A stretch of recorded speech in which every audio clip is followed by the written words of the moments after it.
here we go. POV, you're in the frontline trenches. POV, you've been outside in the last 6 months. Hello everybody and welcome back to Nostalgia November on the iSorrowproductions channel, where we go back and look at the favorites, the fan favorite things that have been on this channel, from mods to different games. We're trying to cover them all in November in this nostalgic look back. And today we will be checking out the World War I mod for Hearts of Iron 4. Now, this isn't the original one, this is actually the Great War Redux one, which is a version of the Great War mod that actually gets updated, unlike the original, which hasn't been updated in a very long time, and I think only goes up with the patches. They don't add anything new in. And whilst I'm recording this around Remembrance Sunday, I don't think it will be coming out on that date, so I thought it'd be more fitting to check it out around this time than it would any other. So I'm really hoping to get into this and have some fun. Now obviously the map is a lot different from the usual Hearts of Iron 4 that you're used to,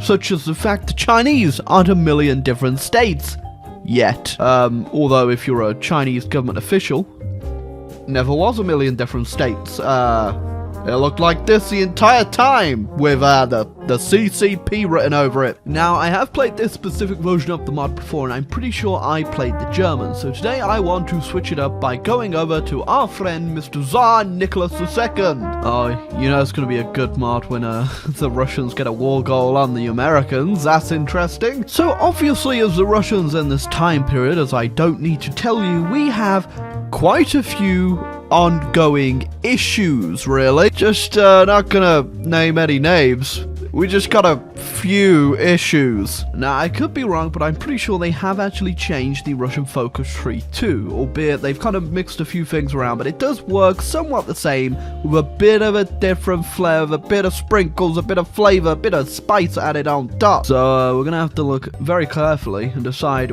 which version of this focus tree and the nation we want it to blow up as. Oh, that's always it's always a good sign, really. Oh, looks like we're having a bit of a tussle up with the Persians down here, and I really hope we can win it and not bring more failure upon our nation. Built upon failure so far. Best part about World War I is that it's real riveting combat. Surely does move quite fast. Sorry, boys, you'll be home by Christmas. Christmas 1914. I mean, I guess the added benefit we have here is that we're getting a bunch of army experience, so that'll do us well in the next great war we're going to be involved in. Oh, are we going to get it? Way, there you go. That just took a few brain cells. Oh man, okay. You know, our nation's not looking too good, and I'm only interested in making it as worse as possible. So yeah, I don't know if you can tell what the plan is so far. Sorry, Mr. Nicholas, it's just I just know how the history books were written. Yeah, sorry about that, Mr. Nicholas.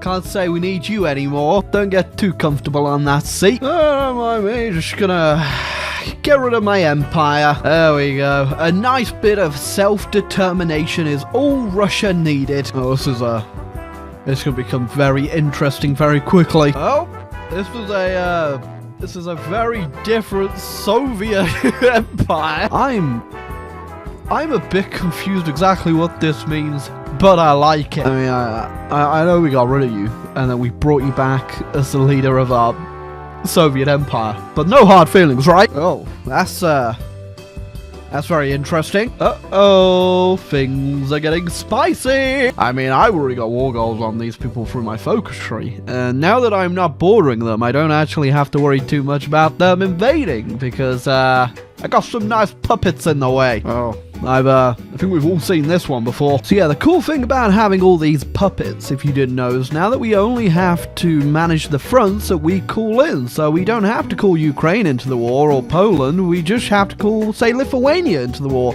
and that's a very short front line. So all we're really doing is grinding the Germans down a whole bunch so we can get some XP to build better divisions, and then, well, it's kind of free real estate if we break through into Germany. Yeah, I'm still not entirely sure what a Soviet Empire really entails, but it's definitely the most cursed thing I've ever seen. Not quite sure how this is possible, but the fronts have actually moved less than they did in World War I. Not too sure I agree with my allies' tactics of, well, endlessly reenacting the Somme here. My mate, time to open up a new front, I think. Oh, that's not too good. You know those time lapses on YouTube of like ants eating a dropped ice cream? That's kind of what this is like right here, you know?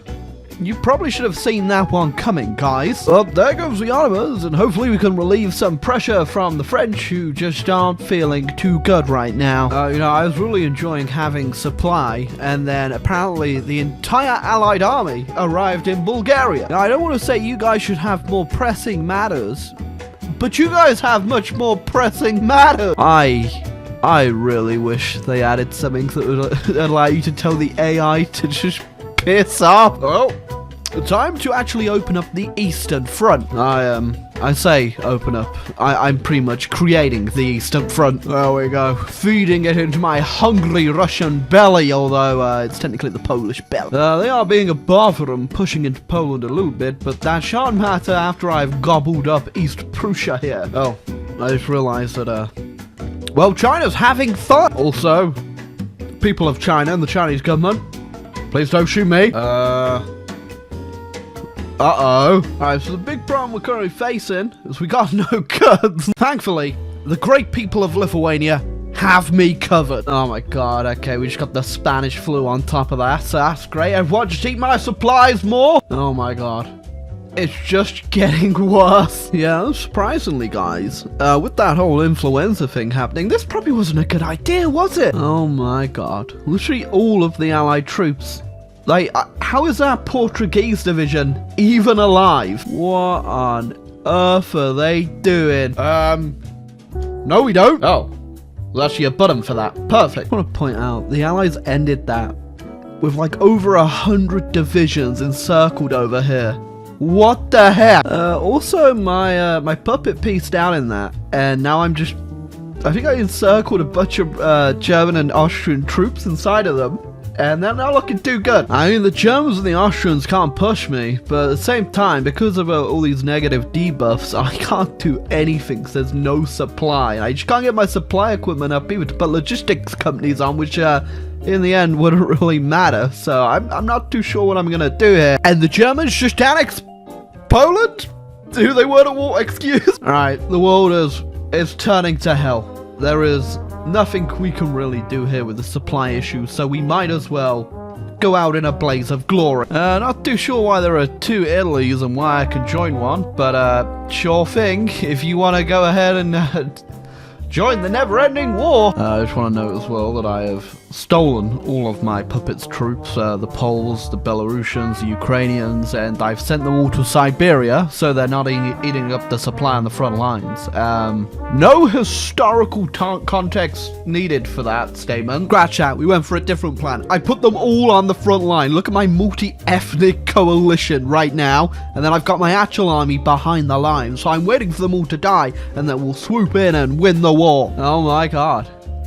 It actually worked. I just waited for the Austrians to die on that army and I can easily push them now.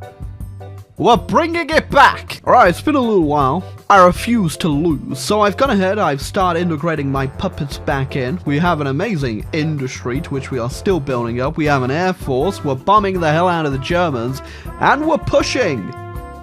We also have really good tanks. Millions of people might be dying, and it's 1927. But we will win this war. And soon we shall march straight into Vienna, and then Berlin shall be ours too. That's right. The might of the Soviet Empire, which we're still very confused how this might work. God, the Germans are being a massive pain still, but I think we're about to overrun the Austrians. We get them down, all we need is those Germans, baby. There we go. Once we've blasted through the Germans, we just need to mop up the Ottomans and we are free. The great Soviet Empire under Tsar Nicholas will be able to rule over the mess that is this world. We're losing a heck of a lot of howitzers, which is why we're easily able to push, and I don't even care anymore. I literally have 1 million guns in the bank, and they don't matter compared to the howitzers, but who cares? And also, every time I annex one of these little puppies, I just delete all their stuff. I get their manpower and their equipment. So if you're wondering why I'm so oversupplied right now, you might ask what it cost, and the answer might be like 20 years of non-stop warfare and the death of millions of Russians, Belarusians, Polish, Ukrainians, the whole lot of them. And you might ask, was that worth it? Yes. For the simple fact, I'm blowing the hell out of Germany. And I know what you're saying, you could have just won the war normally in like 4 years. But I wouldn't be called the Soviet Empire in a weird monarchist communist dictatorship. Now all I gotta do is make my way through Serbia, Bulgaria, and recapitulate the Ottomans, and we are done here. Oh, I forgot they had Belgium as a puppet, so the Germans came back momentarily, but I sent 40 Lithuanian Estonian troops to go deal with that very quickly. God, every time I capitulate someone, the amount of equipment is unreal. Look at all of this hold on, let's actually look at this.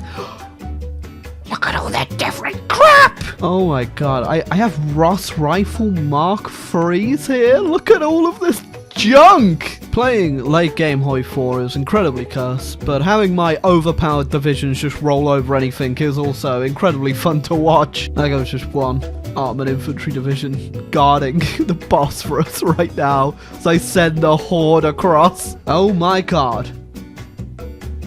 We're free! There we go. We have absolutely carved the world up to hell. You know, I feel like Europe under our leadership is definitely going to have a much brighter future. And whilst every other great power kind of fell apart and Britain and France have been endlessly at war and not beaten it the whole time, we have gone ahead and we have caused peace in Europe. It only took us oh, it only took us way longer than it should have. But yes, if you enjoyed the video, feel free to leave a like, hit the subscribe button down below, and we're carrying on our Nostalgia November fun. And yeah, this was incredibly cursed.